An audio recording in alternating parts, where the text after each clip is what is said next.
to get this in after making dinner for the kiddos, and they're yelling and they're okay. Yeah, two kids, right? Yeah. Full house. We got mini beasts coming up. Phew. So much testosterone in this house right now. There we go. You, you My you're making yourself a little team right now? my 3-year-old is a savage, dude. He beats the shit out of my 8-year-old, just kicks his ass all around the house. It's crazy. Tough love. Yeah. Yeah. No, but Scrappy. the youngest one is gonna grow up with a vengeance. Well, that's what I'm saying is he's the one who's doing the bullying right now. The 3-year-old's doing the bullying. Oh, the The, Yeah. younger one's doing the the bullying. Okay. 8-year-old's like the quintessential perfect first kid, and the 3-year-old is just shot out of a rocket. Okay, okay. Wow, that's crazy. How Greg, you it's guys crazy. doing? We're good, Greg. It's crazy. So you retired at 35, right? I guess, yeah. It's crazy. One- That's my age now, and I'm like, wow, time flies. Yeah, no shit, man. Time does fly. It's crazy. It's I, real quiet on this side of the crowd, man. we'll let you obviously I know you, but we'll let you introduce yourself for the listeners. Okay. The coaching side, player side, I guess, That side. dad side. But yeah, tell us a bit about yourself, your background. Obviously, you're this is a bit new for our listeners. We focus mostly on bodybuilding, but you as a lacrosse player, I know you love the gym. So, tell us a bit about your story, where things are at right now for you. Yeah, I mean, long story short, I've told this story a bunch of times, but it's started playing lacrosse late, went to Springfield High School in Delaware County, Pennsylvania, outside Philly. Started my freshman year, which is anybody who's from that area knows that that's basically like if you don't start at 6 years old, you're kind of way behind the eight ball in lacrosse. Um, got lucky, got recruited by Penn State, went on to play there, and then got drafted into Major League Lacrosse, played professional lacrosse until from 2006 till 2017 in the MLL, played for Team USA for 10 years during that time. Won a silver and gold medal there, won a 2015 ML championship, also was league MVP that year, and then came out of retirement to play in the first year of the PLL, Premier Lacrosse League 2019, and then officially hung it up after that. And now I'm, during that time in the MLL, I started the Face Off Academy with a couple of my buddies, Jerry Raganese and Chris Mattis. And Jerry and I are still going strong with that. That's my full-time job now. And I got two boys, 8-year-old and 3-year-old. And so now I'm dadding and working. That's how I roll now. Father Beast. Love it. Yeah. Well, Greg, I'm thrilled that you joined on this podcast. Quick break. Just want to announce our new sponsor, Wolfpack. This podcast is brought to you by Wolfpack. We align with their mindset of never average, always a wolf. Use code LIFTED at checkout and make your mark. So, Greg, we are thrilled to have you. I've known you for years now. Obviously, I was working for the PLL the year that you played there, and it's incredible to see the growth of the game. I think that the main interest we had to have bringing you on the podcast, which is primarily a bodybuilding podcast, is your nickname is no secret, right? The Beast. The beast. As someone myself who I've been a meathead myself in my lacrosse days, was always the guy in the gym, loved the gym just as much as the field, if not more. Would love to dive into your mindset, your growth, the what you brought to the game, which was just so unique. Obviously Chris and G are they don't know much about lacrosse, but there's a ton of parallels, I think, especially with the face-off position and how we have to execute in any sport. Yeah, thanks. I mean, it is, man, it's crazy how time flies, right? I mean, I feel like we were just talking on the side of a PLL field like not that long ago, and here we are. Yeah. And it's funny, the nickname, it's hilarious. So when I got to college, I had that nickname already. And I remember some of the older guys on the team were like, I'm not calling that guy Beast. Who the hell does he think he is? And I know a lot of people are like, oh, he just woke up one day and was like, no, no, no, it's Beast now, guys. The funny thing though was I started playing lacrosse my freshman year in high school, which was really late, and I sucked. And I wasn't allowed to play football. I grew up doing martial arts, but I never played any team sports where you're allowed to hit. And I couldn't catch and throw. So all I was trying to do was constantly ear hold people and just knock people out. But I was strong, but I was really skinny in high school. I was a total ectomorph. And so the older guys would be watching the JV game and everyone would be making fun of me. They'd be like, Beast. And that's how I got the nickname. Then one of my best friends, George, started calling me Greg Beast. And then it caught on. So the nickname is almost like Little John. Like I got that nickname as being made fun of. And then it became this endearing thing where now it's like weird to hear someone call me Greg. So, but yeah, I mean, it's funny because when we talk about gym culture, and that's why I have so many friends that are bodybuilders, figure competitors, etc. The gym culture is so overwhelmingly positive all the time because everyone's cheering for each other, and that's something you don't get in team sports. You know, you have half the parents want to kill you, the other half cheer for you. People are constantly battling back and forth. There's a gym here in Mamaroneck called New York Strong. It's a strongman gym. The owner, Todd Georgi, is a record-breaking strongman, and he trained me for the World Games 2018. And I walked in there one morning when they were having a meet, and the intensity of just everyone cheering on each other constantly is just something you only get in iron culture, man. You don't get it on a playing field. And it's just like everybody's willing you. Even the guy who's competing against you, he's like, yeah, get it up there. Like, push me further. You know what I mean? And I fell in love with strength training because, you know, growing up, I had really strict parents. They did their best. But because of that, I didn't feel like I ever had anything that was mine, right? And I tell kids all this time, like, you have your teachers, your parents, other people's parents, your coaches always telling you what to do. But what I discovered early was this is my body and I can make it whatever I want. And having understanding that at a young age is so powerful that I became obsessed and I never wanted to let that go. So even to this day, I train as if I'm going to play tomorrow because everything's equal in the gym. The weight is the weight, and it can't talk shit to you. It doesn't care where you're from, doesn't care what color you are. Are you going to lift it or not? And that's what I am obsessed with gym culture because of that. I love that. That's just, and it's interesting you brought that up because the whole half the audience is rooting for you and half the audience is against you. Where in bodybuilding, like you said, everyone is rooting for you. I mean, G's our coach, and I'm gonna have to compete against him again. And it's like, but we support each other and we push each other. So it is a unique culture, I will say that. Did you ever have any interest of getting into bodybuilding yourself? Was that ever Zero. Never, zero? never interested. And you know what the main reason was? Well, there's two reasons. One, being a lacrosse player who strength trained at in like the early 2000s, where strength training was weird. I was immediately, you know, labeled like, oh, that guy must be on steroids. Why? Well, because he's bigger and he likes to lift weights. It's like, okay, I guess that's the only way you can, you know, that's the only explanation. Yeah. But the other thing too was it I don't like I actually was talking to my friend Angie this morning. I'm sorry, Ariana this morning, who was a little bummed because she finished second at a meet. And I gave her so much props because you guys kill yourselves 24/7, months, years at a time. Your nutrition, your lifestyle, everything you got to do. And when you get up on the stage, it's completely subjective who's going to win. And I don't even know. I couldn't sleep at night like that. Like for me, it's like we had more goals than you. We Yeah. won. And like that is such it takes such a unique mentality to be able to deal with that. I could never in a million years do that.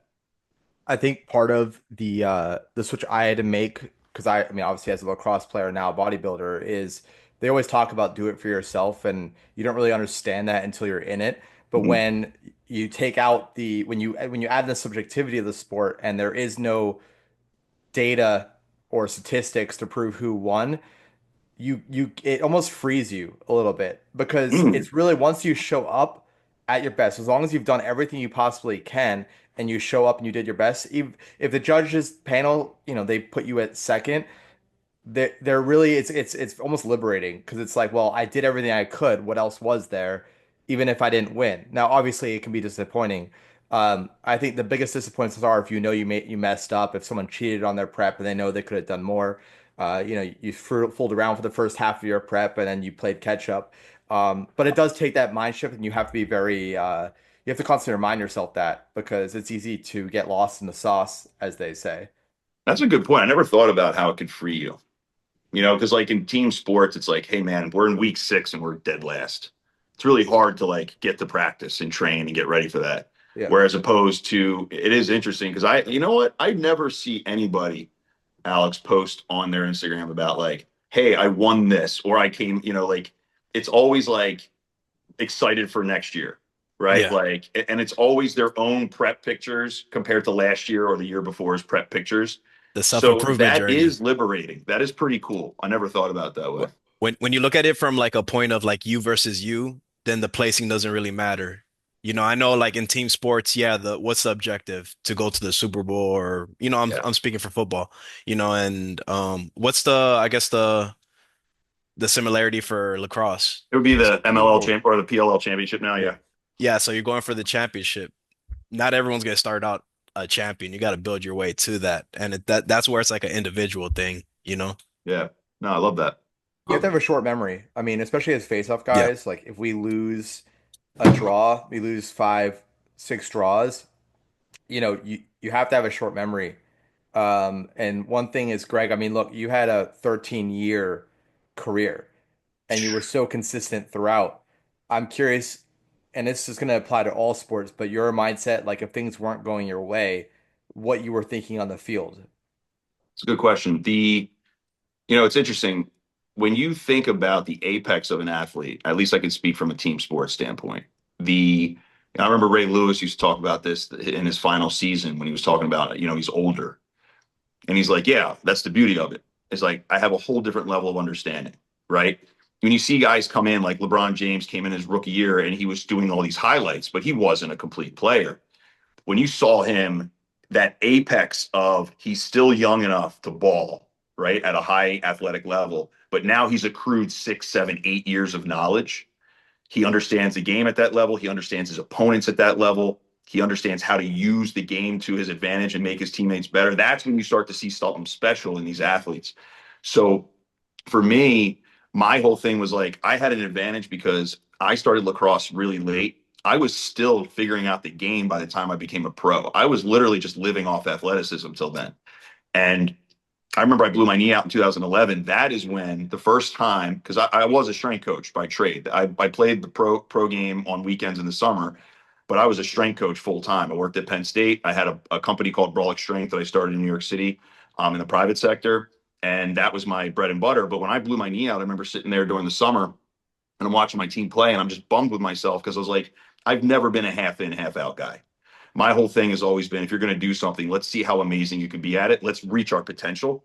And I didn't wasn't doing that with this gift that I had. And I was playing at the professional level. So what I did was I wrote a system based on biomechanics of the face-off position. And the thing about face-offs that's different is it's consistent, right? The ball's always in the same spot. You're always going down in the same angle. Your opponent's always in the same spot. So you can easily write biomechanical equation to how am I going to get to the ball quickest? How am I going to create the most velocity into the ball? And then how can I use that advantage? And I wrote that system. We started the Face Off Academy that summer coaching it. And then I actually did the training. And the next spring I came back from my knee injury and I was 10% better than I'd ever been on face-offs. And I was not the first time in my career I was number one in the league. And then I was number one in the league for the next 8 years. So it was just like I found the angles and now I put it together with my athleticism and I allowed to accrue that knowledge. And then over time, like I could still hop into a PLL game right now and I would know every single referee's cadence by heart. So it gives you a huge advantage. You know when the ref's going to blow the whistle. I know the tendencies of every guy that's out there. I know where to put my wings to Wow. take away your best exit. Now, I would be slow as shit out there right now, but I guarantee you I could go about 50% because I could just if I were facing off against you, Alex, I'd be like, okay, on film, this is Alex's best thing that he does. I'm going to take that off the table. He's going to have to beat me with his second or third favorite thing to do. And let's see if he can do it. So that's what I think all the years and people, oh, he's big and he's fast. But it was like, I felt like that was my advantage always was that I was, and this brings me back to the original point that I should have made, which when you're doing anything that is as emotionally charged as a face-off, you are on the field for between 30 seconds to 60 seconds at a time. And you do that 30 times a game. You have a lot of time on that sideline to be emotional. So the question is, and this is what I train my athletes in, how quickly can we make you go from emotional to analytical? I lose a face-off. I have until I get to the sideline to feel bad for myself. Then it's time to flip the switch and go, okay, it's not the ref's fault. I'm not the worst person on earth. Let's just cloud that out. What did I do wrong? I kept my left hand low, so he was able to rake me down the line. Let's go work on that right now. Boom, boom, boom, boom, boom. Go back in the game, corrected. So my whole thing was like, your biggest goal as a face-off guy is how do you change emotion into analytics? And if you can do that, you don't have time to be emotional. So you can be a lot more effective. Is that what you learned while sitting out with your injury, man? Like it just seemed like, you took a negative and turned it to a positive and then turned it into a business. Yes. It's that's Chris, beautiful. I tell people I blew my knee out, and that was the best thing that ever happened to me. Like right now, I have arthritis in my knee, which sucks. But Same. other than that, I mean, Yeah. I learned so much from that moment. The Face Off Academy wouldn't exist, so that's 1,500 kids that probably wouldn't have played in college at some point, and I never would have had the career I had. So Ooh, I just got that's the chills, man. That's beautiful, that's the bro. takeaway, right? Like Yeah. you guys have all Yeah. been through things where you're like, this is it for me, man. And you had that decision in that moment. You could either feel sorry about it and go down the tubes, or you could wake up the next day and be like, I got to remember who the hell I am. Let's Victim or get back on the victor. horse. Yeah.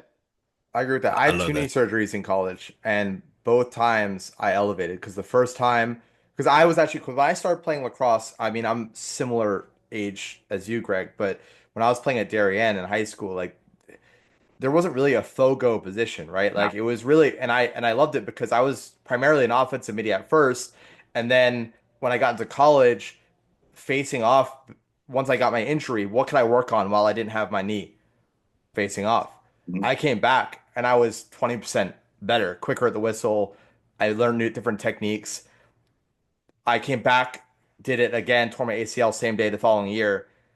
After that injury, I came back and started my senior year, and you know, I was leading the conference in percentage, and that was back to just the mindset of like, okay, well, taking a negative and turning it into a positive, right? Like, yeah, the negative is I can't be on the field right now. I can't run that fast right now. I don't have my agility. What do I do have? Well, I have my arms. My arms are still working. My head's still working. My eyes are still working. I can still figure stuff out. G just had his second leg surgery in January.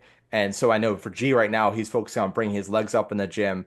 And I'm sure G, I don't know what you've learned or like different tactics you've applied to recover, but I'm sure there's things that you're doing differently than if you had never injured your knee in the first place. Yeah, I was actually more curious about how they go about it in your fields. As far as lacrosse, Greg, you said you had a knee injury. Yeah.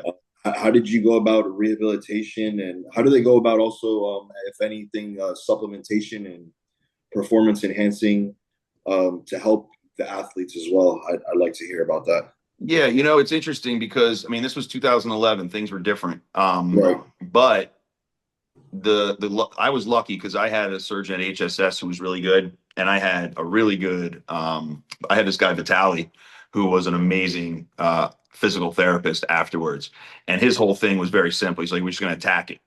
We're just going to go hard. And when you're not just walking into some of these athletic and some of these physical therapy, I mean, let's admit it, like some of these are just meat markets, right? You Yeah. come in, it's like, okay, go over there, do 2 sets of 15 of this exercise, then we'll ice and stim you, and let's just get as many of these hogs in here as we can today. That's Yeah. not how I felt with this dude. I came in there and we got aggressive. And he was like, you have to be at this percentage of an angle by this date. And it was like, if you give me black and white goals, I will attack them, and that gives me life, right? So, like at the time, I'm living in the city. I have this knee injury. I'm walking around on crutches. Now, I had a microfracture, so an ACL, lateral meniscus, and microfracture. And for people who don't know at home, microfracture means there's damage to the articular cartilage on the end of the bone. So they have to Mhm. drill a whole bunch of holes in it to try to get it to bleed out and start growing cartilage again, which Wow. means you're 6 weeks, 6 to 8 weeks non-weight bearing. So I'm non-weight bearing in New York City with no car, trying to get 6 blocks down from my apartment to go coach people while with my leg up in an air ball. Right. I'm a 6'1", 225-pound guy who usually is used to like demonstrating things as a trainer. And now I'm sitting on an air ball like a douche. And I'm trying to like get my clients to do stuff. And then I have to, this is when I realized I wanted to marry my at the time girlfriend. She would leave work, help me get into a cab, get me across to Midtown, go sit there with my therapy, get me back into a cab, go back across, get me my ice, go back to work. And I was like, this woman is an angel. I'm marrying her ass as soon as I can That's walk beautiful. again.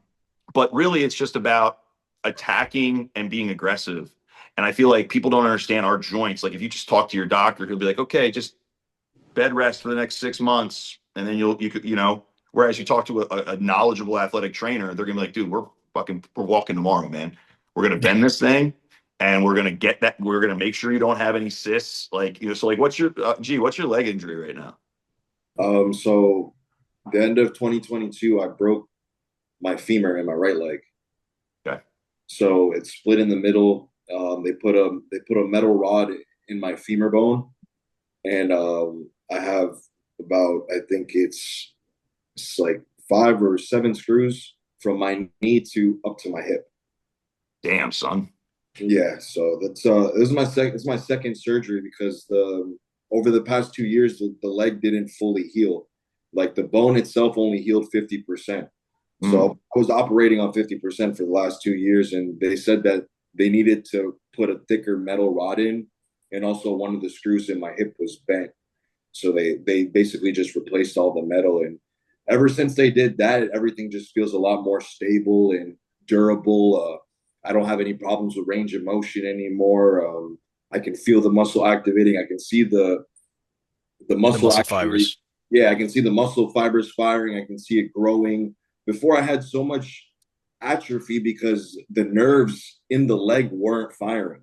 Yeah. I was constantly compensating on the other side, and it was giving me issues. And so, luckily, after getting that second surgery, though, it felt so much better. I just got it done in January, so I'm looking forward to this year. Wow, man. But I like, mean, for like example, this time around, I used like they have peptides. I'm not sure if you're familiar with that in your field. yeah, I mean, dude, the peptide thing is wild right now. Like they help you regrow cartilage, all kinds of stuff. Yeah, So yeah. what peptide did you take to help you with this? Yeah, so I found out about these things a couple of years ago. They've been around for a while. Originally, I had a shoulder surgery in 2019. I tore my labrum, so they sutured it, put it back together, and I was using peptides at that time to heal that injury. And we would use BPC 157, Okay. which they call it like a body protection compound, and then it's TB 500. So those would be two subcutaneous injections. Usually, it's localized around the area of pain, and it just helps heal tendon, cartilage, muscle tissue, reduces inflammation. I've not only used it on myself, I've had clients use it, friends with various different surgeries, various different injuries, and I've heard nothing about good things from it. Like Yeah. everybody's told me they felt better.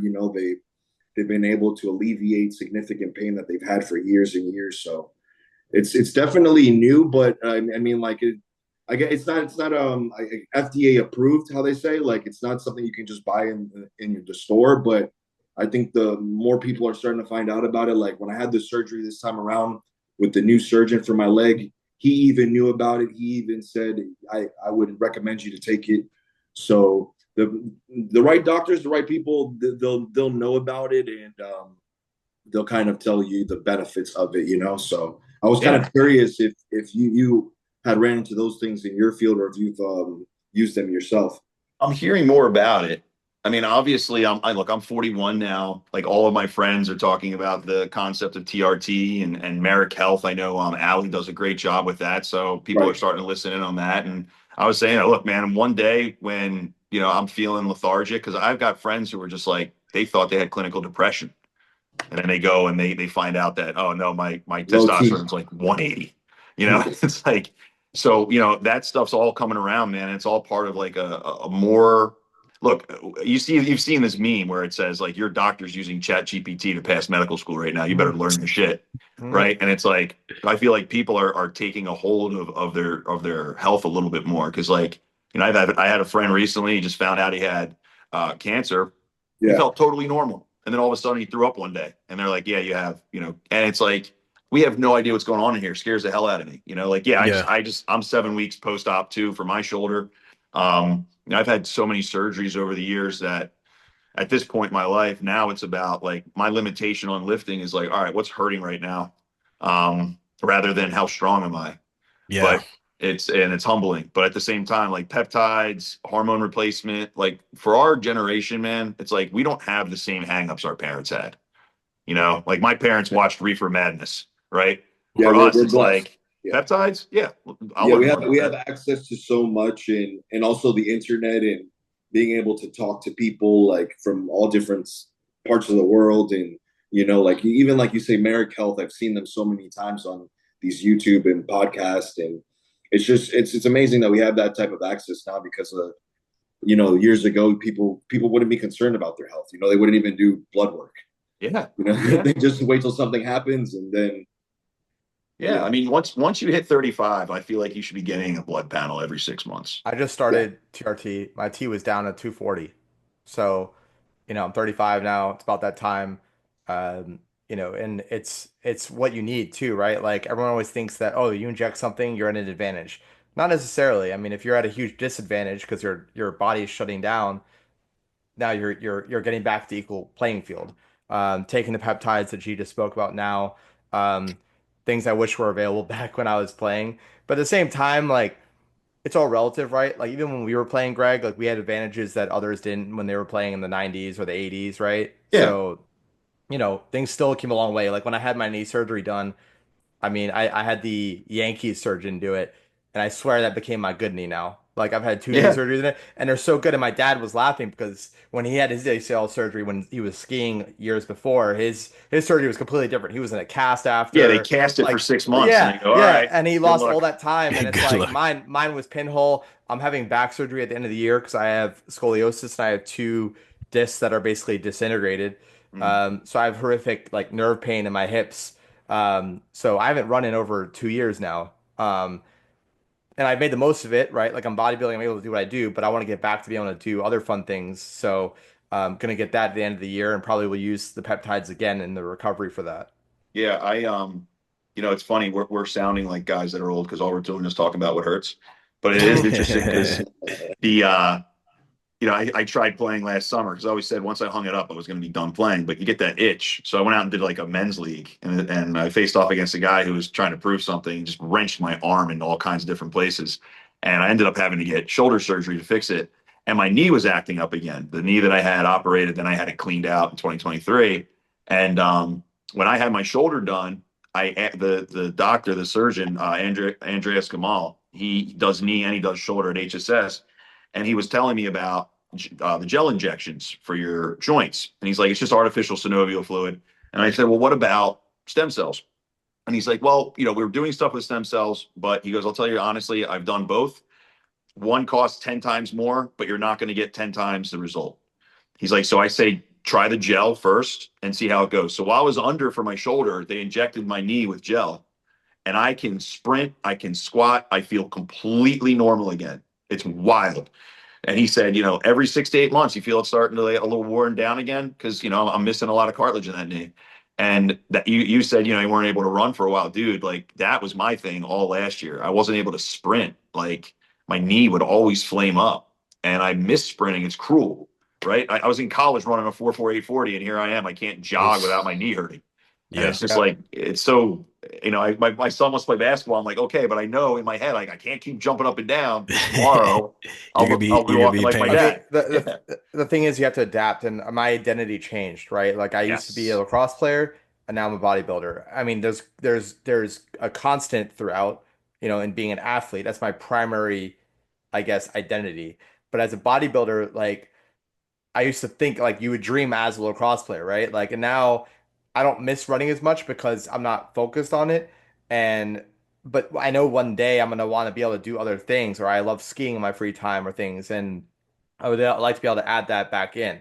I think it's good though that we're talking about injuries because I can tell you from my standpoint, I would get so depressed when I was injured because, all you want to do is get back, right? Yes. And you get so down, and people don't talk about injuries that much, right? Like a lot of times people are sharing highlights on Instagram, especially in this day and age, of, their last showing or how close they are to their perfect peak and all this stuff and their new max rep. And you're sitting there injured and so it's so relieving to me when athletes are open. Like recently, I was able to connect with a bunch of pro bodybuilders about who had back injuries, and they were telling me, I mean, there was a girl that we're gonna bring on the show soon. Rachel Daniels, she just competed at Pittsburgh Pro. Her entire back is fused, and yet she's arguably the best poser in the league, guy or That's girl. why. And she used to be an Olympic level gymnast Bring growing her up, up. bring her up, bring her up. I think I'll she bring just her. posted a She picture she of just her back. posted, I think you and I posted a picture of her on your feed because I saw her and I was like, that woman is a statue. so when I think, Greg, when I think about someone that like just never quit mentality, like you would never know that her back is completely fused. What a I mean, legend. I mean, That's an epic pick, by the way. it Yeah. is like What a like savage. and if you've watched any of her videos, like, and I would say the best word to describe her is just art. Like Resilient too. the way she moves, it's just and so even just getting a voice note back from her talking about her experience and um, it just made me feel that more confident because I've been really nervous and in my own head about getting a back surgery because every time you mention a back surgery to someone, they freak out. They're like, "Oh my God, like don't do it. It's the end of the world." When nowadays with the modern medicine, the way they operate, actually don't even cut through the back anymore. They cut through the front, and it's all arthroscopic. So, but like you would never know this woman's back is completely fused. No, the, Um, the Todd Georgi who trained, like I said, he's a strong man. He had his back fused, and I actually asked him. I saw him today because he's been doing body work for me for my shoulder, and he was saying that his back feels amazing. He can still press. He can like still do all that my shit. doc said I would be back in the gym in 3 weeks, obviously with some limitations, but like I'll be back to it. And so yeah, I'm just gonna get through this season, get that done. I might actually be a half inch or an inch taller, they said, so I might have to go up a height class. We'll see. Maybe get 3 or 4 surgeries. See There how you tall you can get. go. Yeah. So Greg, I noticed you follow a lot of bodybuilders on Instagram. I I do. know you have friends. So I guess like your opinion, I mean, we heard a bit of your opinion of the sport, but like um yeah, like what's from an outside perspective, what's your view on the sport? Like what do you find most interesting about it? Um I was having this conversation with my wife the other night, and every night we put the kids down, and then we go sit out on the deck and we catch up. And I was talking about, I forget what it was. Oh, she showed me it was a singer on The Voice.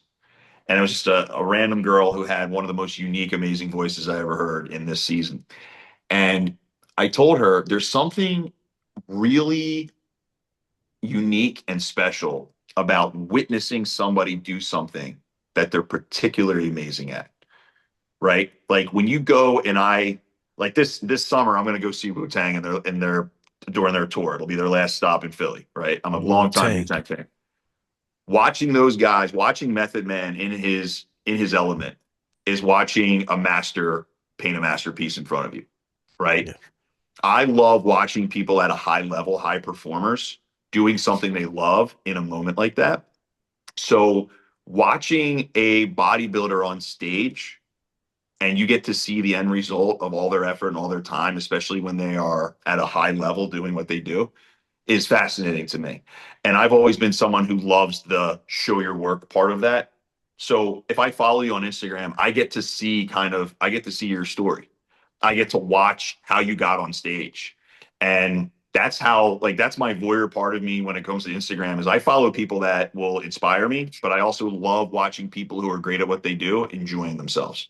So there's so many bodybuilders, right? And there's so many stories to tell. And there's so many different people that you'll meet in life. Like I grew up and I had debilitating social anxiety. And a lot of people don't believe that. But I had to really overcome that. I had real issues with it. And one of the things that I love to do now, which is unique to me as an adult, is like, for instance, we're going to be in Vegas. I'm actually going to be in Vegas with Angie Benson in Yep. at the end of May. And one of my favorite things is to go to a Vegas pool party and just meet people. Like just so many bodybuilders are there. There's frat bros there. There's so many types of people. There'll be a bachelor party from Ireland, a bunch of dudes, and maybe they play I don't know Quidditch or whatever the hell they do over there. And like Quidditch. and it's just like, dude, like tell me your story. And that's what's cool about Instagram. There's plenty overwhelming negative things about social media. Yes. But when you do it the way I do it, which is like I go on and I just like to follow people that inspire me, and I don't jump in comment sections or anything like that. I just like to cheer people on. Um, the bodybuilders to me are just such a unique breed of people that you get one life, right? You get one chance at life. They're giving up their one life to be probably one of the most disciplined type of human beings you can be. and I get inspired by that. I could never do it. I feel like I have iron will when it comes to what I do. Could never in a million years be a bodybuilder. So I have so much respect for it. And I've just met so many over the years because, Yeah. Alex, like, I'm a total outlier in lacrosse. I really don't Yeah. belong in lacrosse at all. I feel like I've I always didn't felt like either. out. I felt like Yeah. you. Yeah. And even to this day, after the things I accomplished and what I've done, I still feel like I'm tolerated, not really welcome, because I'm just out there. I'm a public school kid who liked to lift heavy and listen to metal. I wasn't a lacrosse bro.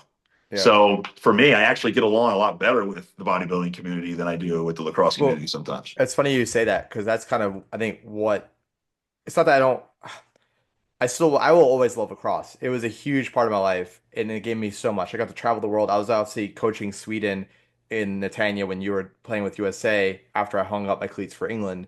By the way, it's a shame we never got to face off against each other. That would have been fun. That would have been Um, fun. but I mean, I definitely looked up to you because I watched you play and I figured, you know what, my build and my style probably fits to him the most. And so I kind of tried to bring the same element of intensity and physicality that you brought. And also not I need to get out of the play as soon as the ball is run. No, like I'm in it now. Like I am in Yeah. it. I'm gonna make them like when they're tired and they can't breathe anymore, I'm still pushing on the field. And that's kind of like our biggest asset to the team there. I do feel like we were a bit typecasted though as like bigger, stronger lacrosse players. I think maybe we were a bit typecasted into that role where it's like, oh, they're good at hitting and they're good at winning the ball, but that's all they can do. When in reality, I mean, I know what I've done and I've seen your highlights. Like there's plenty more that we had to offer to the game than just brute force. So I think that's been unfortunate, but that happens with everyone, right? Like there's always something, your biggest asset's always going to become kind of like your identity. But you definitely, I mean, watching your highlights, like you were going to go to the goal if they weren't going to stop you. Like you're going to make them stop you. Yeah. But I look at life like in segments, right? Like, yeah, I'm giving up a lot of pizza right now. I'm giving up, some partying and stuff, but I'm also gaining certain memories and doing things like I refuse to just be that guy that hung it up and then worked a job in Wall Street and started wearing my Patagonia vest and just kind of like like I'm always an outlier. I always want to experience more. I want to meet more people. I would never have met G and Chris, who are like brothers to me now, and we have a podcast now with one of my former lacrosse idols. Like, so I think you're right. You were definitely sacrificing, but the sacrifices it can be different. It's not necessarily a sacrifice. You're also gaining things too. And then I can always eat all the pizza I want later on in life, and do things later. Um, and then have these memories now that I wouldn't have had. Like I'm shooting to compete at the Amateur Olympia in Vegas in October. And that's going to be a hell of a memory that I'll have for the rest of my life. Yeah. So yeah, 4 months of not eating, fun food, it's well worth it. Yeah, absolutely. I Yeah. think, that for me, it's, actually a good person to have on this podcast would be Emily Perrin, who's, she is well, sports therapist, but her and I have gotten together for a bunch of different talks and discussions, and she's so awesome at the cerebral part of sports. And she can provide a lot of insight. And one of the things that we connected about, because her and Dr. Logan actually have a podcast as well, and we were talking about how I had to, you basically have to go through um, this grieving process that you didn't know existed, right? So, like, I remember when we were watching Brett Favre retire like 4 times, everyone was like, "Oh, just doesn't want to be out of the limelight." And then you retire from a sport. Now, for me, lacrosse, I didn't realize that over the course of 20 years, it became my identity, right? So I picked it up in 1998, and I retired in 2019. And for all of that time, it was my identity. When I retired, Greg Gurenlian, when you type that in Google, lacrosse comes up. Dadding doesn't come up. Husbanding doesn't come up. Even coaching didn't come up. It was playing. And all of a sudden, this day you're a lacrosse player. The next day you're just a guy. And now all of a sudden, the first time since 1998, I had to figure out who the hell I was. And then the pandemic hit, and I'm sitting here in this. It's like floating in outer space away from Earth and being like, "There's nothing I can do. I'm gone now." And Yeah. it gets real lonely, man. And I didn't realize that depression starts to creep in because now you have an identity crisis. And I feel like athletes, regardless of what you do, it could be bodybuilding, it could be dancing, it could be sports, like team sports, whatever. Once you're done, you have to figure out what the hell you're going to be now. And I feel like it took me 4 years really to grieve and figure that out. And, at some point, the switch hit where it was like, it's just you just have multiple lifetimes. That's all it is. Yes. Right. Timelines. I had a lifetime as a kid. I had a lifetime as a lacrosse player. Now like you had said, right, you get to eat all the pizza you want when you're done this whole thing. For me, it's like, I don't have training camp to be ready for next weekend.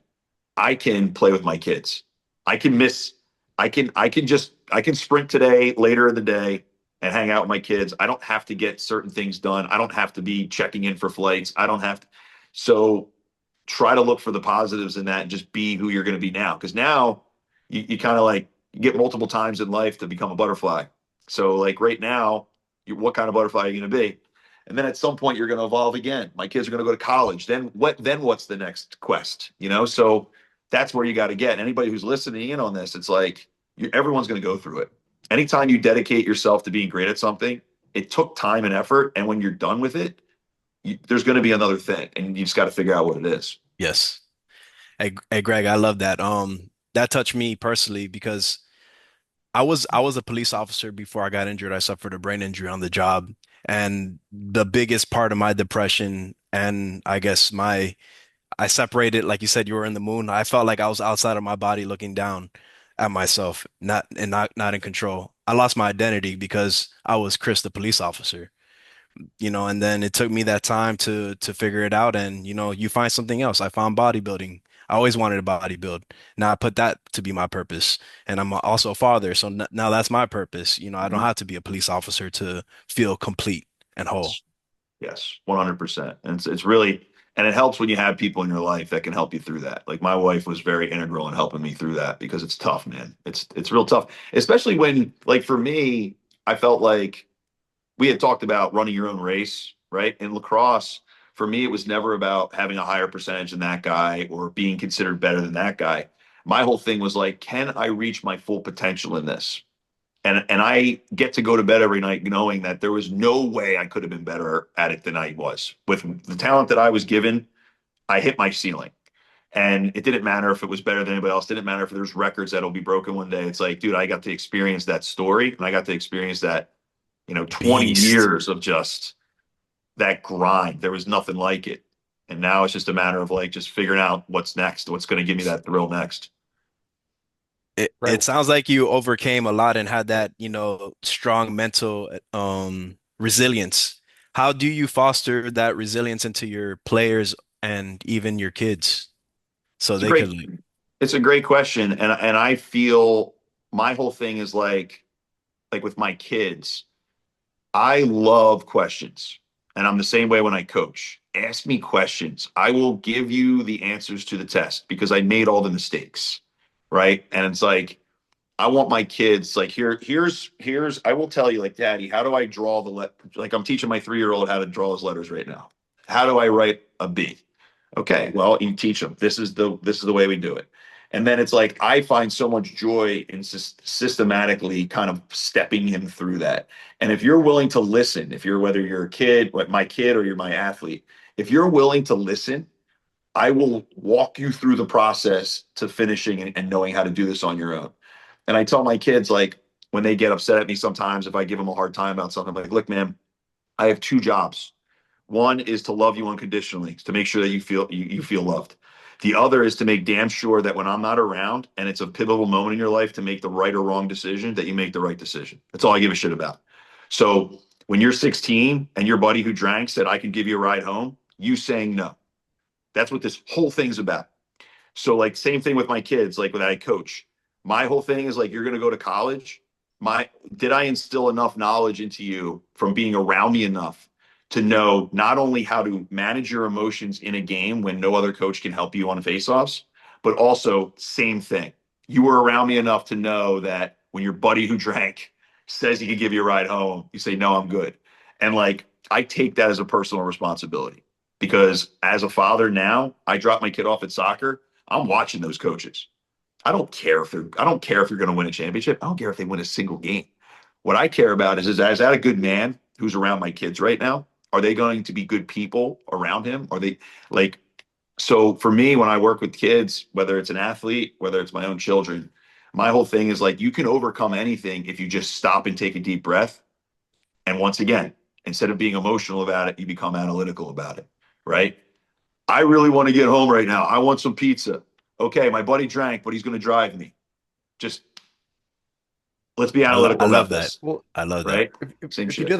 do the right thing over and over again enough times, it will all add up to the right thing, right? Like things are not always going to go your way, just like you might not win every single face-off. I mean, just to put it in perspective for the audience, like anything over 50% is where you need to be, right? If you're winning the ball more than the other team, that's your job, Yep. right? Anything over that is just bonus, right? It's a lot better than you would think, and it makes that much more of an impact on the game, right? Like Yeah. my senior year, I think I was 64%, right? And even that, you're like, to someone that doesn't know anything about lacrosse, they would probably think like, oh, 80% is good or 90%, like, but that's not even realistic, right? Well, you Because know what's there's funny too, Alex, is the positive side of that is I use that I say all the time. I go, look, I set a single season record when I was in 2015. Okay. I won over 73% of my faceoffs. But the takeaway from that is that I failed more than 25% of the time, right? An MLB all Hall of Famer at bat is going to fail over 70% of the time, right? So it's like people have to understand that it doesn't matter if you failed. Look, I made so many mistakes. I make mistakes every day. My goal is not to make the same mistake twice, right? That's literally the only goal. Is you have to fail in order to get better. I made athletic mistakes. I made personal mistakes. I've said things to people that maybe I shouldn't have said, and I tried to take back. We've all done that in our life. All we are is a sum of our experiences in life. That's it. So my only goal now, as a 41-year-old former player who is a father of two, and I coach kids every day, is my goal is to make sure you're not afraid to fail, to let you know that it'll be okay, but making sure you understand that your goal is to just not make the same mistake twice. If I tell you to do something and you try it and it doesn't work, keep trying it. It eventually will work. I'm not here to sabotage you. Same thing with my kids, right? Like I tell my son, my older son's 8 years old, phenomenal kid. But I tell him, I said, look, if I can trust you, if I know that you're telling me the truth, you're going to get to do all kinds of shit that I wasn't allowed to do it. You get to hang out with your friends. You get to go down the street. I'll let you ride your bike to school, and I'll watch you, but make sure you can do it. Like I'm going to give you freedom. The second you lie to me, your shit's gone, son. Like you're done. Your Nintendo's out of here. You're not allowed to hang out with your friends. Like, so my whole thing is like constantly reinstate to people that like you can fail. It's totally fine, but be honest with yourself after, right? I don't like the oh, well, he did it or he told me to do it or what. Just dude, just own it, man. And like that goes the same thing with bodybuilding, right? Like no one's watching over your guy's shoulders. If you cheat on your breakfast, if you don't get the amount of cardio in that day, the only person who faces that punishment is you. Yeah, maybe your coach is going to give you shit, but your coach is getting paid to be your coach. Like you're the only one who really has to deal with your fit with not showing up. And you hear it yeah, tirelessly all the time with coaches always saying control the controllables, but that's literally all life is. Control the shit you can control. So 100%. Like G's a coach, and we've talked about this before about the different types of personalities you have to coach, and it is a little bit like being a father, right? Like you have to set the tone and the expectation, and then it's up to them to kind of grow up and be able to do that themselves. And I love what you said because it really is on you. Like you have no one else to blame if you were the one that cheated, if you're the one that ate an extra meal than you're supposed to. And just transparency. Just like, look, if you're a lacrosse player and you're hurt and you're just you let your ego take over and you decide to play injured and you don't tell your team or your coach, that's just doing a disservice to everyone. Um, just the way like if you don't tell your coach that you cheated, that's going to go into all his calculations Analytics. and math, right? Because it's a Yeah. math equation. So he's going to think, oh, you look this way because you ate this much, when in fact you look this way because you ate something else. Yeah. and So I think it just goes down to being mature and responsible and taking ownership for your actions. Um, Fortunately, like I will say though, like they're starting to become a bit more of a team element in bodybuilding. You have a lot of coaches now, and with the growth of Instagram, coaches are now trying to promote by showing all the athletes they have, and there is a responsibility that Chris and I have stepping on stage for our team above average, right? Like we're representing G. So we will fail ourselves if we don't do our job, but at the same time, we're also not shedding a good light on our team. So there is a bit of responsibility there, even though it's still a very individualistic sport. Yeah, well, that's like Arnold Yeah. always credits Franco Colombo. He's like, I wouldn't have Yeah. had the career I had if it wasn't for him. Same thing for Yeah. me. Like Jerry Ragonese was the reason that I was as successful as it was because I had an amazing teammate pointing things out for me. Yeah. But like it's funny you said the injury thing. That's why I ended up having to hang it up because I wasn't mature. I mean that one year I played in 2019 with the PLL, right? We're playing the Whip Snakes. On fifth face off of the game, I tear my hamstring, completely tear it. I was there. I remember that. Yeah. And I tried to take two face-offs off and we lost them. I was like, fuck this. And I basically had the trainer tourniquet my leg and I tried to go out there and face off on one leg. And it's just like, I got home, zero remorse for my wife. I come home, she's like in the kitchen. She's like, you didn't learn shit, have you? This is why you can't play anymore because you don't learn shit. And I tell my athletes, that's another lesson I tell my athletes. Like I think while I played, I had 5 surgeries. I had a bone removed from my foot. I had my ACL done. I had my shoulder done. I also had, I actually played one game with a fractured fibula and I didn't know it. And all those times I did it because I didn't want to let guys down. But I don't get calls from any of those guys now, right? I wake up in the morning, I got to do a 20-minute mobility routine. I got to stretch for an hour before I go to bed just so I don't feel like a car wreck. No one's checking up on me. So Yeah. I tell the kids, I'm like, dude, you're the only one who's going to have to deal with this one day. In the interim, you might want to feel like a warrior, but I'm telling you right now, it's not worth it. Be healthy. Being healthy is so much more important than marching out there and trying to prove Yeah. something. I mean, look, at the end of the day, there's always going to be an emotional side to an athlete, though, right? So Yes. there is going to be a responsibility on a coach, especially when it comes to like injuries. I guess there's a difference between cheating on a meal and then getting hurt and wanting to play still or wanting to get on stage still. Yeah. And I know there's coaches out there that they will literally tell their athlete, "You're not getting on stage. You're not ready. You know, you got hurt, you had gut issues, whatever it is." And there is some responsibility on the coach to make that decision, just like you Absolutely. would tell your kid, like, "No, you have homework to do. You can't go to this party, even though you're I have trust in you. This is more important right now." Just the way, like, there's an argument about Eli Manning, right, for the Giants. Like, did he play longer? Did he extend his welcome? Like, did he overstay his welcome? Should Coughlin have pulled him and said, no, like, you've had your run as our Giants number one quarterback and QB1, and you just aren't that guy anymore, and that's okay. For you, it's like, and I was on the sideline working, so I have no idea what the conversation was internally there, but I can imagine you knew you were hurt, but in a moment, especially in a game like lacrosse, like you think you're still that guy. Like Yeah. it's like you're physically injured, but your brain is still telling you, no, I'm that guy. You have the adrenaline running, right? Like so Yeah. your brain is not following your body quite yet. It takes a while It's for all like ego. if It's if ego. if life had a pause button and it was like an hour pause and then you got back to it, you probably would have been able to tell yourself like, no, you can't do it right Yeah. now. Well, We you know don't what's have a funny, pause button. Alex? That's why I know it's ego, because if I was in that exact same position tomorrow, I'd do the same damn thing. Do the same thing. It's just Okay. the way I'm wired because At I'm an least you're idiot. honest. At least you're honest. Like my wife said, I don't learn. But it's like at that point, like Nat St. Laurent was an absolute stud. Like I love that guy. And he was our coach. But like at He that was a point, vet, like, right? Military vet. yeah. And we lost 2 face-offs like clean. And then we gave up 2 goals. And I put my helmet back on. I go, get out of my way. And nobody tried to stop me. And if I lost a face off, like I went like 5 for 30 because I literally couldn't move. I was on one leg. And but I would battle and I made it tough for him to win.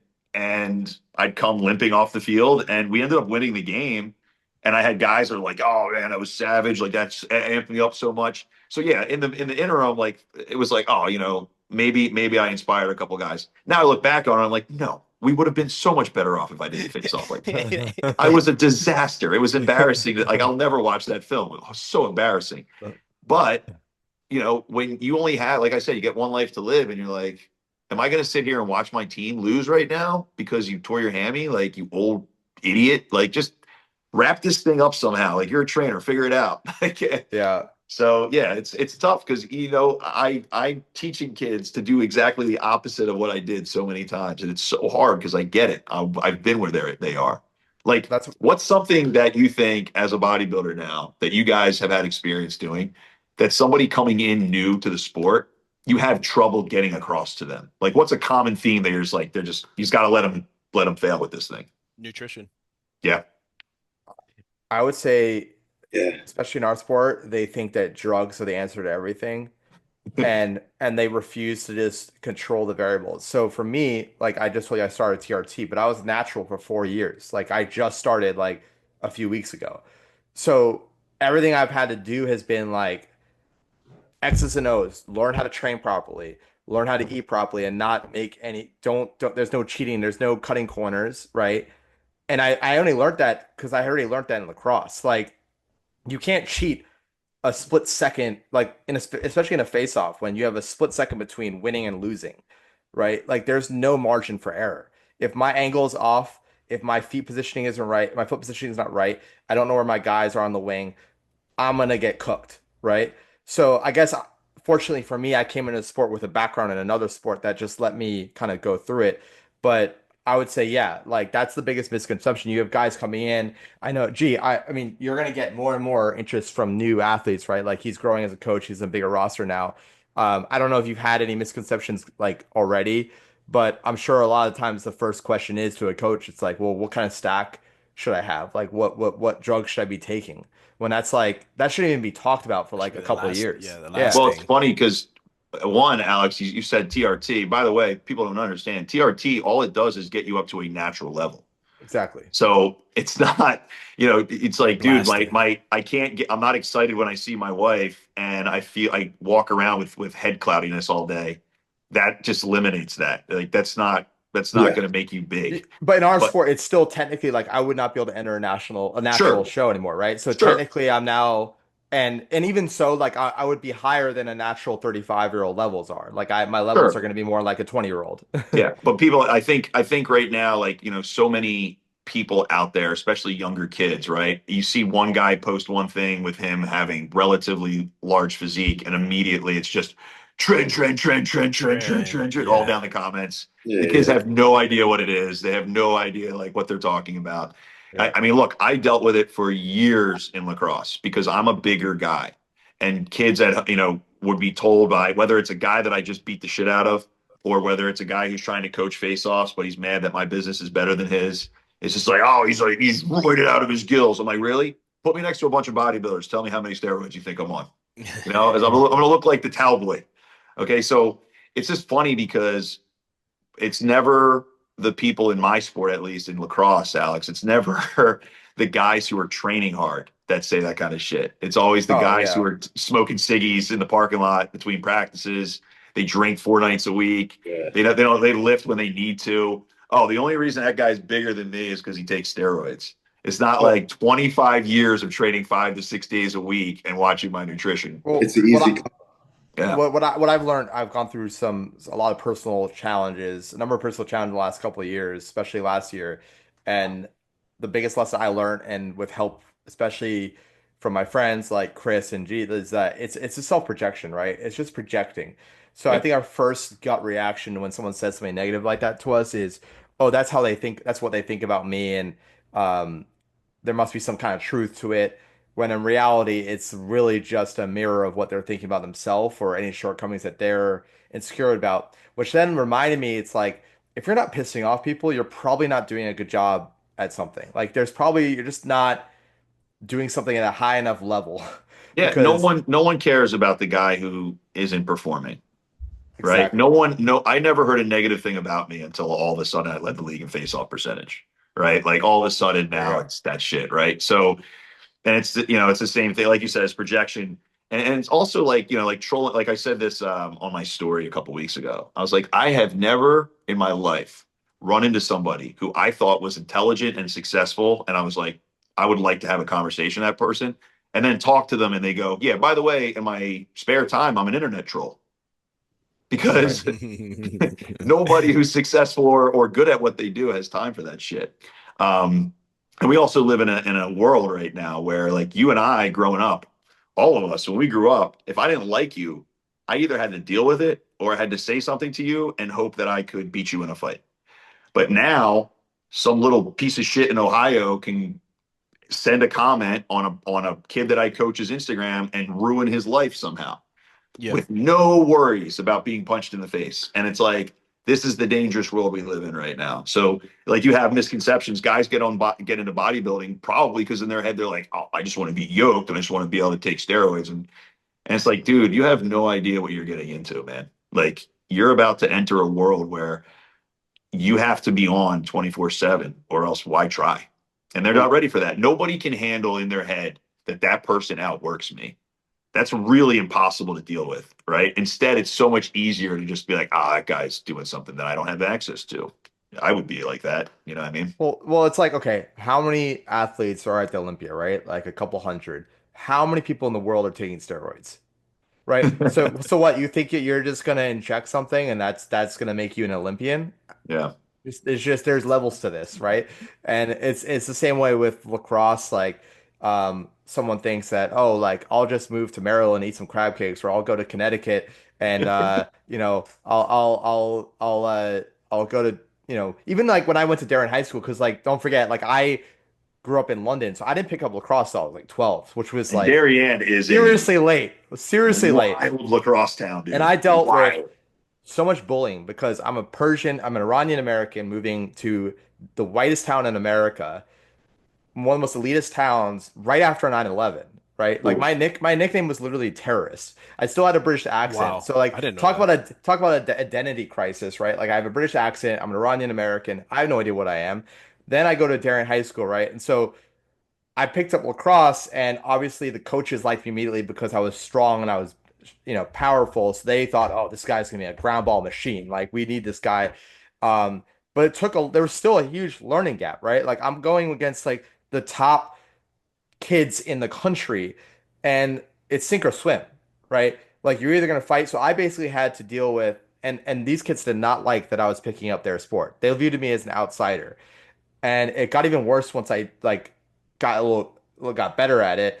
And it wasn't until probably my junior or senior year when I finally felt like I had basically gained their respect, because I was like the number one offensive guy on the scout team, basically. So my job was to prepare the top defense for, the Matt Whites of the world or the Connor Englishes of the world, right?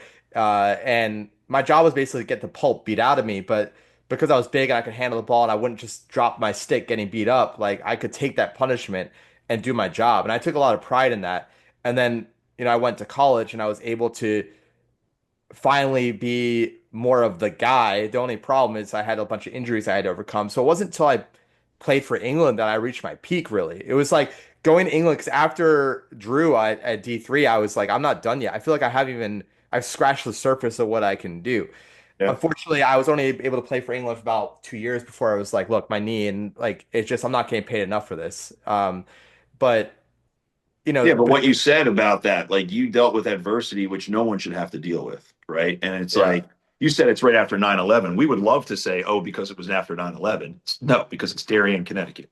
yeah, And, look, I live 20 minutes from Darien, and I have a friend who lives there, and he tells me all the time about how over the top the parents are, and the lacrosse culture there and everything. And it's a lovely town, but not everyone's awesome in every place of this country.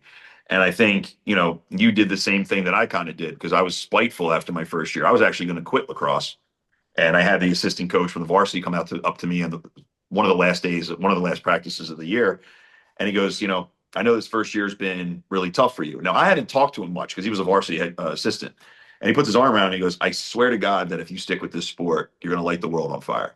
And Rick Johnson said that to me right at the bottom of the hill at the Mecca in Springfield. And if he hadn't said that to me, I never would have played lacrosse again, because I was totally prepared to quit. Because like you said, you could be that's the best thing about lacrosse is it doesn't matter how athletic you are. It doesn't matter how tall you are. If you're 6'11", there's a place for you on a basketball court, whether you can walk and chew gum or not. If you're a born natural freak athlete in football, you can play football. If not, sorry. In lacrosse, you could be literally anything. But if you can catch and throw and you put the time in to be good with your stick, there is a place for you on a lacrosse field. That's what's so beautiful about it. So for me, it was very simple. It was like, I need to take these dudes' jobs. Beast. Okay, fine. I'm going to take your job next year. yeah. You can sit on the sideline in the varsity game and say beast now. And that was, you kind of did the same thing where it was like, yeah, give me a Yeah. beating, man. Give me a beating in practice, and I'll show you it doesn't affect me because I'm tougher than you. And it's the same thing that I learned being bullied when I was growing up in school. When you get get jumped in the bathroom in between classes or something in middle school, it's like if you take the beatings and you keep coming back, you start to freak them out a little bit. Yeah. If you just take it and you wince and you run and you cry, then you become sport. And that's one of my things with my kids is I don't care what sports you play. All that matters to me is you take a martial art. I want you to have some kind of feeling that you know how to take care of yourself, right? My father told me that when I was young. It's like, it's not the loud guy at the bar you got to worry about. You can knock him out in 2 seconds. It's the quiet guy minding his own business, chilling in the corner. That's the guy who'll kill you. And like, that's what I want Yeah. to instill in my kids. It's like, you don't have anything to prove. And when you have adversity, just run right through it. Just run right through it. Because on the other side, it's so much better. Prove that by doing what you did. It comes full circle though, right? Like I actually coached Darien in 2017 and we won the national championship. There you go. And to be honest with you, the kids were nicer. The kids were nicer. The parents were nicer. I guess times have changed. Maybe I just got unlucky Well, you do with have to the era watch I what was you say there. a little bit now, because You do, you'll be out of but that district in 2 seconds. it's definitely it was actually I'm glad I did it, not just because we won the national championship, was because I got to have a different memory of Darien lacrosse. Very And cool. I still am very loyal to them. I love Coach Braemar. I will support them to the end of the earth. And by the way, I wouldn't trade my experience in that town for anything. It made me who I am. The Yeah. reason why I'm able to step on stage with the big boys and compete in bodybuilding now is because I had that mindset that I developed really early on. I still get people saying, oh, like, because, especially when I was natural, like, you'll never get anywhere. Like, you need to take this to get there or whatever. And it's like, all right, well, I'm going to become the best poser you've ever seen. Um, so that kind of translate, and the same thing with the way G is with his leg injury, right? Like literally the next day, he's like, "All right, I'm getting my pro card this year," and then Chris with his brain injury, just I mean, we had to help him with his posing last year because he literally had an imbalance, right? Chris, like you had a balance issue, Yeah. Inner ear and issue, or and it's What just was that? incredible to see. was it an inner ear issue, or No, they they gave me that vertical test and they said it was due to the brain injury. Like they put me like in some machine, they spin me around fast, threw water in my ear, gave me the hope. Yeah, man, they that put you was through that test and they go, "Oh, you seem dizzy now." yeah, yeah, I yeah. Well, no wonder shit, what right? happened. No, but something I wanted to bring up is that, hearing your guys' stories, it seems like, Greg, again, that coach planted a seed of, hope in you instead of a seed of doubt. And oftentimes we see, if a player is not good, coaches are not going to be as patient with them or Yes. whatever, and then they'll bully them out of the sport, which Yes. I think is, very You're right. commendable, Dude, so Chris, you're absolutely hit the nail on the head, because it's like there are kids that are never going to play college lacrosse. Do they deserve any less love? Like, they're at practice with these guys every day. They're doing their best. They deserve.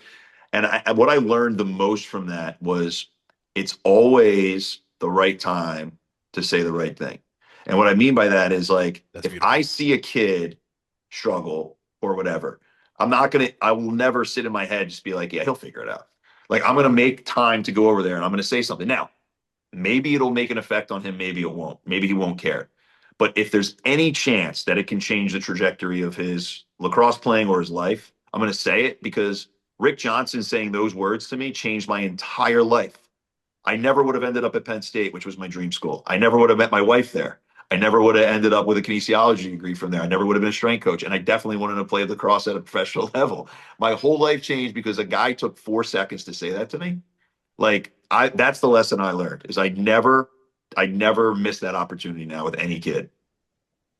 You don't know how It's big that is for that person too, because we all struggle, we all go through these Yeah. things mentally, and just that little bit of hope, Yeah. And I think the other that's thing too beautiful. that we've all listed, we all four of us, we're just talking about struggles we've had and how we've overcome them, right? But when somebody who doesn't understand bodybuilding or doesn't understand lacrosse, whatever, looks at us at a pool or whatever, they're like, "Oh, big meathead over there. He thinks he's so big. He thinks he's so cool." You have no idea what we've been through. I no. have no idea what you've been through. Let's have a conversation. Like, there's so many cool. I think an overwhelming. George Carlin said it. He said people in specific individual situations, for the most part, are lovely. They have stories. They're great to talk to. It's when they start to get into groups that you start to get issues. Too much And noise. at any point, if you get a chance, get to know somebody, man. I'm glad I know so many bodybuilders. I have so many people that inspire me on a daily basis, and I'm blessed because of that. So, you guys, I thank you guys for inspiring me because what you guys do is so tough. Well, Greg, Thank it's you. it's full circle, right? You inspired me when I started lacrosse, and now it's it's coming back. But it's funny because the misconception of these juice heads or meat heads, right? Like when I go to expos around hundreds of thousands of people that are all into fitness, it's the most positive environment you could possibly imagine. And typically, the bigger, more roided out looking guys are actually the nicest people there. When you're So a it's bigger like, guy, you actually are more cognizant of it. Like I'm right. like I go to pool parties. I have a hat on that says "Let's be friends." Because I'm like, dude, I got my wedding ring on. I got my hat that says "Let's be friends." I'm not trying to take anyone's woman. I don't think I'm cooler than you. I just happen to like working out. Can we please just listen to David Guetta? Okay. That's awesome. That's really funny. Oh man. Well, look, and it comes full circle, right? The best revenge is success, right? Like Yeah. I'll never forget when I started working for Paul Rabel, who Chris and G don't know, he's the most popular lacrosse player ever. The amount of messages I was getting and texts I was getting from people that never showed me an ounce of sympathy or respect. But oh, once I start getting posted about with the legend of the sport, now you want to talk to me. Yeah. Where Yeah. were you when I was getting, bullied in practice or whatever? That's the When you were kind of, calling me terrorist during yeah, water breaks. yeah, exactly, right? Like that's Yeah. just but that's how it is, right? And look, I will never stoop down, and Chris is big on this. Like I'll never stoop down to that level. I will never show that amount of hatred back to someone. I'll just want nothing to do with you and just mind my own business and take care of my business. Yeah. So It's like, it's dude, you get one life, man, one and, life. and at some point it's going to be over. And what did you show before it? Did you show a lot of hatred? Did you show a lot of anger towards people? Like life is just about memories, man. And it's like like I told you, like I'm at 41 right now. For me, like my perspective right now is like I want to enjoy as many moments with as many good people as I can until time's up. So it's Yeah. like I'm at that point now where I retired from playing. So now with that extra time, it's like I'm just going to enjoy life because you start to understand finally that you deserve that. You know what I mean? And That's beautiful. everybody deserves it. So unfortunately, I got to go because I have to Yep. go coach. Appreciate you, Yeah, brother. Coach. Well, Greg, this has Great been talking to you. awesome. We'll keep catching up with you. If you ever need help and I'm in the Northeast, I would love to come help out at an academy event. Um, really want to support what you do always. You're a true inspiration. Thank you, brother. So let's just take a quick pick for the gram here. Hold Are you guys all located in Miami, by the way? on. All throughout We're Broward. more Yeah. more for Lauderdale area. Yeah. Cool. Next time But I come down, we'll all have to hang out. shoot me a Oh, for text. sure. We'll We got to definitely work out Yes. in. yeah, we'll get a lift in. And you need, by the way, take your wife to the Olympia one day. It'll be a fun event. Okay. Yeah, you should go see. It's a spectacle. It's like the Super Bowl bodybuilding, and it's a good fun. So I'll have to come definitely down check it for that. out. Thank you Definitely. for coming on, Greg. All All right, right, Thank you, Greg. guys. Greg. I Nice talking appreciate Thank to you you. you. very much. Peace.